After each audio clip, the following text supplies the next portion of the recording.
Subtracting fractions and mixed numbers with different denominators. 7/12 take away 1/6. These fractions have different denominators, so before we can subtract them, we need to take care of the denominators. Here are the steps for subtracting fractions such as these. Number 1, set up your problem. Number 2, create a common denominator. Number 3, check your numerators. Number 4, regroup from the whole number if needed. Number 5, bring down the denominator. Number 6, subtract the numerator. Number 7, subtract the whole numbers. And number 8, simplify your final answer if needed. Let's give this problem a try and see how well we do. First thing we want to do is set up our problem. We're going to set it up vertically, so we'll do 7/12 take away 1/6. What we're going to have to do next is step 2, and that is find a common denominator for both fractions. In this case, we know that 12 is a multiple of 6, so we're going to go with 12. 12 stays the same here, so all we need to do is bring 7 over. 6 times 2 equals 12, so we have to multiply 1 by 2, and then we will get 2. Check our numerators. Well, our numerators are good, so we don't have to worry about regrouping from a whole number. We don't even have whole numbers. So what we can do is we can subtract and start by bringing down our denominator, which is 12. Then we can subtract the numerators. 7 take away 2 is 5. And then if we had whole numbers, we would take care of those. And now we have to simplify our answer. 5 is a prime number, 12 is a composite number, but 12 is not a multiple of 5. So therefore we know that this fraction is in lowest terms.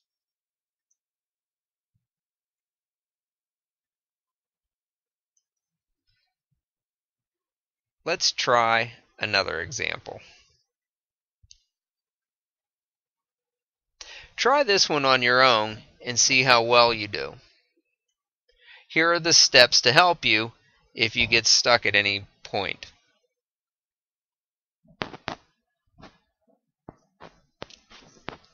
Okay, here we go. Step 1, set up our problem. So we're going to take 3/4 subtracting 3/10. Give ourselves plenty of room to work. Now we need to create a common denominator. So we would have to think of the multiples of 4 and the multiples of 10 that would give us that common denominator.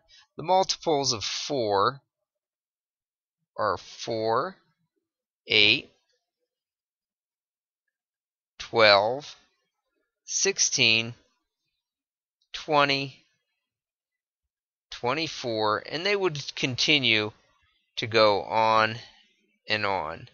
The multiples of 10 are 10, 20, 30, and they would go on and on as well. You can see that our common multiple, or at least common multiple, is 20. So we're going to use 20 as our denominator for creating our equivalent fractions. And we will get our multiples out of there. Okay. 4 times 5 equals 20. So we have to do 3 times 5, which would give us 15/20. 10 times 2 equals 20. 3 times 2 equals 6. So we've completed step 2. And now we're going to do step 3. We're going to check our numerators. Well, this tells us that we're okay. We won't end up having to regroup or borrow. So we can skip step 4, and we can go right into the subtraction process with step 5. So we're going to bring down our denominator, which is going to remain the same. 15 minus 6 is 9. And now we would subtract our whole numbers if we had them, but we don't. And now the last step is to simplify our answer. And this fraction is already in simplest terms. So 3/4 minus 3/10 equals 9/20.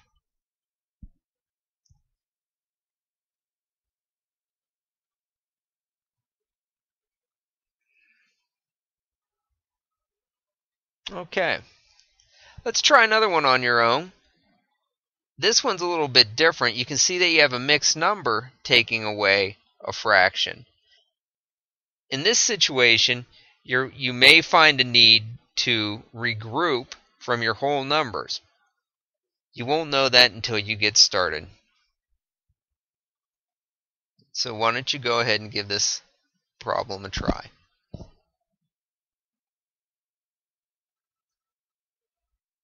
Okay, let's see how we did here.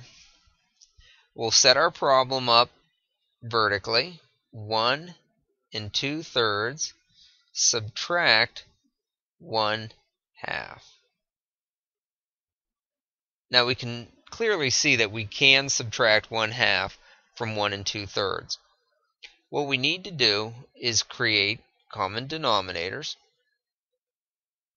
The least common multiple for 3 and 2 is 6.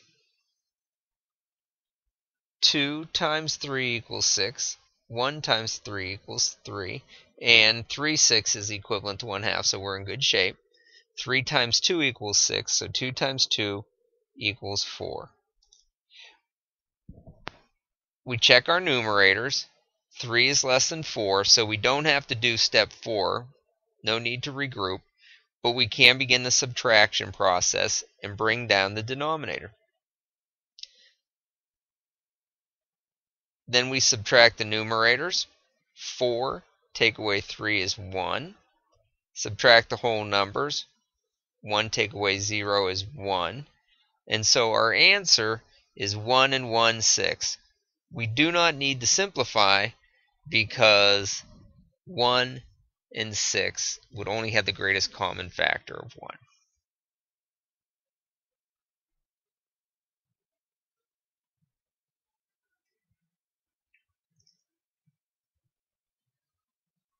Okay, another example.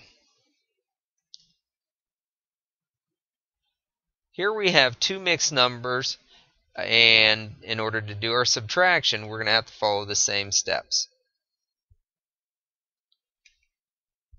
Why don't you go ahead and give this one a try on your own, and then as a group or as a class, we'll review it.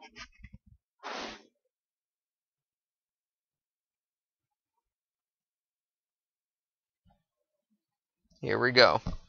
Set up your problem vertically, not horizontally.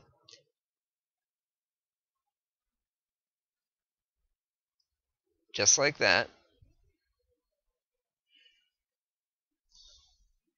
Prepare to make equivalent fractions. So now we need a common denominator for 10 and 6. If you don't readily know the common denominator, you can always list out the multiples. 6, 12, 18, 24, 30, and on and on. The multiples of 10 be 10, 20, 30, and there you go. There's 40, on and on and on. Our least common multiple is 30, so we're going to make that our new denominator. And if we were using scrap paper, we wouldn't have to worry about erasing our multiples, but we're not, so we're just going to get them out of our way. Okay, now that we have our new common denominator, we can continue making equivalent fractions. 6 times 5 is 30, so 1 times 5 is 5. 10 times 3 is 30. 7 times 3 is 21. Now we check our numerators. We can see that we have 21/30 compared to 5/30. We cannot take 21/30 from 5, so what we're going to do is we are going to do step 4 and regroup from the whole number. Now I like to have kids create new fractions over here just to keep things nice and clean.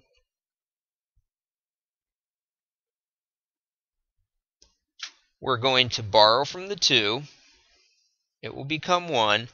And then we're going to increase 5 by the amount indicated in the denominator. So we're going to add 30 to 5 and get 35. So now we have an improper fraction of 35/30. 21/30 will remain the same. We can now bring down our denominator, which is 30, and we can subtract our numerators. 5 take away 1 is 4. 3 take away 2 is 1. And so we have our new fraction as a result of subtracting. We can now subtract the whole numbers. 1 take away 1 is 0, so we don't have to write anything at all there. And then we have to do step 8, which is simplify the fraction if needed. Well, we have 2 even numbers, so the greatest common factor that we can divide these both by is 2. So 14 divided by 2 is 7. 30 divided by 2 is 15. So our final answer is 7/15.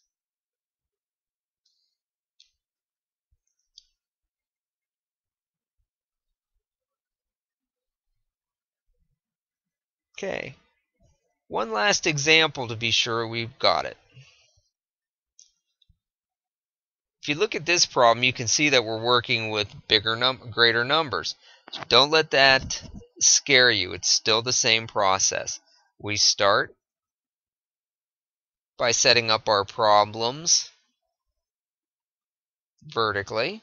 21 1/8, subtracting 17 5/6.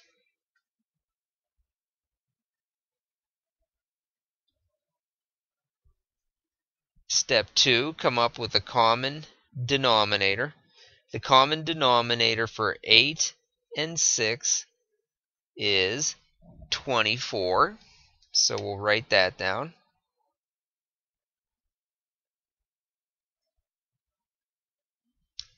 Now make equivalent fractions. 8 times 3 is 24. 1 times 3 is 3.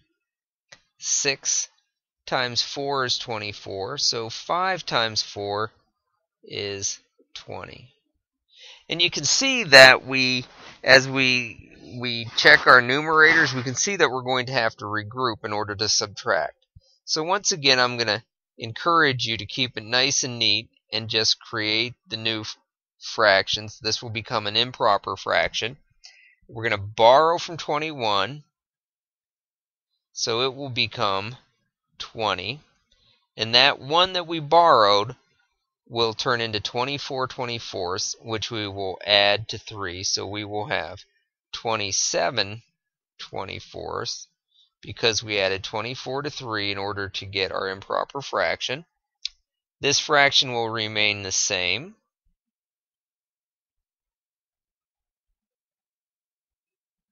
And now we can subtract. 7 take away 0 is 7.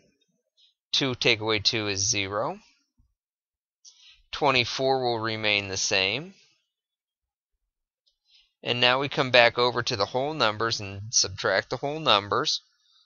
0 can't take away 7, so we're going to borrow and regroup once again. That will become 10. 10 take away 7 is 3. 1 take away 1 is 0. So our final answer is going to be 3 and 7/24. And this is in lowest terms, so there's no need to simplify.